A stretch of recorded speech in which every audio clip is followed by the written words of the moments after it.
After Roy Moore lost Alabama's special Senate election, despite running a campaign on what he called Christian values, some evangelical voters seem to be considering that their label has been co-opted.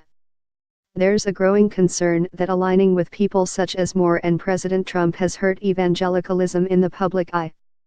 But others connected to the movement say evangelicals, particularly white evangelicals, had a perception problem long before Trump and Moore became the faces of the community's politics.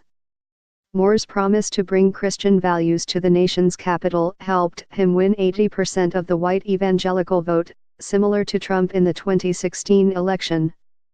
But Moore was highly unpopular with people outside of evangelicalism, in part because of his incendiary comments about Muslims, gay people, people of color and people he perceived did not share his Christian faith.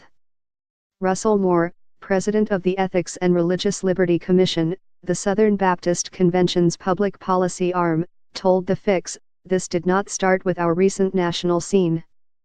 The term evangelical as applied to this movement was meant by Billy Graham and Carl F. H. Henry to carry a specific theological and missional content. For years, though, evangelicalism has been defined by the market, not by the gospel. Any label that can include both Bible-believing gospel Christians and prosperity gospel heretics is a label that has lost its meaning." The Washington Post's Julie Zosmer and Sarah Pulliam Bailey detailed the relationship between white evangelicals and conservative politics.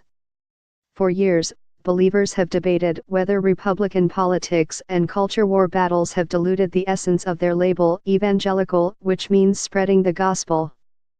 The term evangelical became popular decades ago as a way to tamp down differences, emphasizing that all people under its umbrella, regardless of denomination, agree to embrace the Bible and spread its word.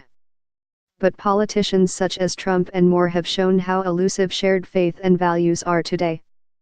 Ekmana Yuwan, co-host of Truth's Table, a podcast for Christian women of color, said Moore and Trump supporters are the norm within evangelicalism, so attempting to distance them from the movement fails to address the real issues.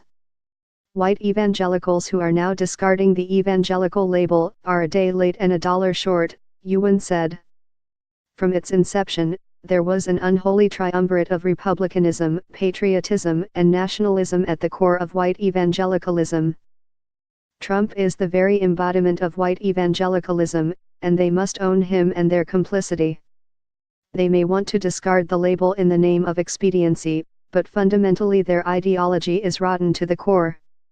To reject the label for a new one is nothing more than putting lipstick on a pig. Part of evangelicals' frustration is confusion with the label, which more than a quarter of Americans identify with, according to a Pew study. From the religious right's earliest days, stances such as opposing abortion and same-sex marriage have been at the core of the movement.